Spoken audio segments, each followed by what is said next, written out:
గర్భధారణ ప్రయాణంలో ఉమ్మనీరు పగలడమనేది చాలా కీలకమైన సమయం. అప్పుడు ఆందోళన పడకుండా ప్రశాంతంగా స్పష్టమైన నిర్ణయాలు తీసుకోవడం చాలా ముఖ్యం. సరే, ఈరోజు మనం దీని గురించి వివరంగా మాట్లాడుకుందాం. మీ ఉమ్మనీరు పగలడం అనేది అంతిమ జీవ గడియారం. ఈ మాట వినగానే పరిస్థితి ఎంత సీరియస్ అనేది మనకర్థం కావాలి. ఎందుకంటే ఆ క్షణం నుండి బిడ్డకు సహజ రక్షణగా ఉన్న కవచం పోయినట్టే. ఇక ప్రతి నిమిషం చాలా విలువైనది.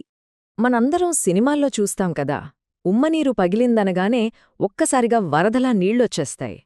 కాని నిజానికి అలా జరగాలని లేదు. కొన్నిసార్లు అది నెమ్మదిగా, కొద్దికొద్దిగా కూడా లీకవ్వచ్చు. ఈ తేడాను అర్థం చేసుకోవడం చాలా అవసరం. సరే, ఇప్పుడు మనం తెలుసుకోవాల్సిన మొదటి, అతి ముఖ్యమైన విషయం ఏంటంటే, అసలు బయటకు వస్తున్న ద్రవం ఉమ్మనీరా లేక సాధారణంగా అయ్యే యూరిన్ లీకా అని ఎలా కన్ఫర్మ్ చేసుకోవాలి? గర్భం చివరి నెలల్లో బిడ్డ బరువు మొత్తం మూత్రాశయం మీద పడుతుంది. దానివల్ల ఇలా యూరిన్ లీక్ అవడమనేది చాలా సహజం. సో ఈ కన్ఫ్యూజన్ రావడం కూడా చాలా కామన్. ఒక సింపుల్ తేడా ఉంది.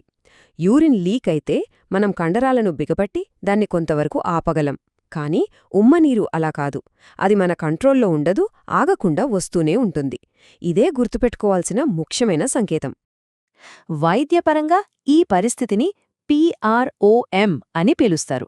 అంటే అసలైన ప్రసవ నొప్పులు మొదలవ్వక ముందే బిడ్డ చుట్టూ ఉన్న రక్షణ పొర పగిలిపోవడమన్నమాట.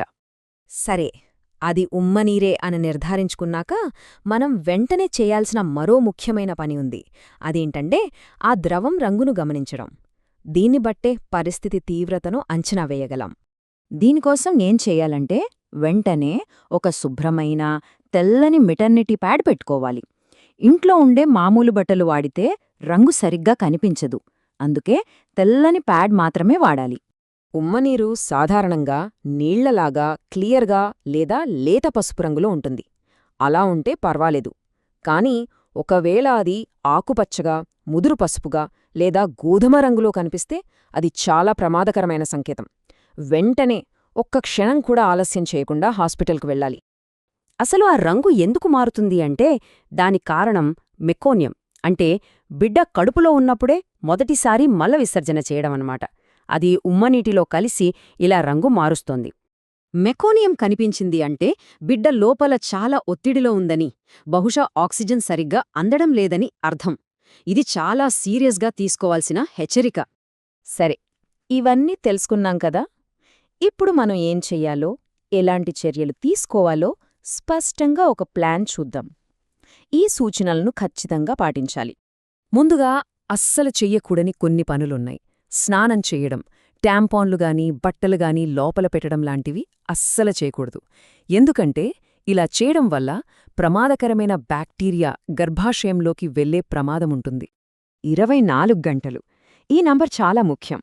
ఎందుకంటే ఉమ్మనీరు పగిలిన 24 గంటల తర్వాత గర్భాశయంలో ఇన్ఫెక్షన్ వచ్చే ప్రమాదం విపరీతంగా పెరిగిపోతుంది. ఇది మనం గుర్తుంచుకోవాల్సిన అతి ముఖ్యమైన విషయం. చాలామంది చేసే పెద్ద పొరపాటేంటంటే నొప్పులు మొదలయ్యేదాకా ఎదురుచూడటం. కాని అలా అస్సలు చేయకూడదు. ఉమ్మనీరు పగిలిందంటే చాలు, వెంటనే హాస్పిటల్కి వెళ్ళిపోవాలి. సో మొత్తం మీద మనం గుర్తుపెట్టుకోవాల్సింది మూడు సింపుల్ స్టెప్స్. 1. వెంటనే శుభ్రమైన తెల్లని ప్యాడ్ పెట్టుకోవాలి. 2. టైం ఎంతో, ద్రవం రంగు ఏంటో నోట్ చేసుకోవాలి. 3.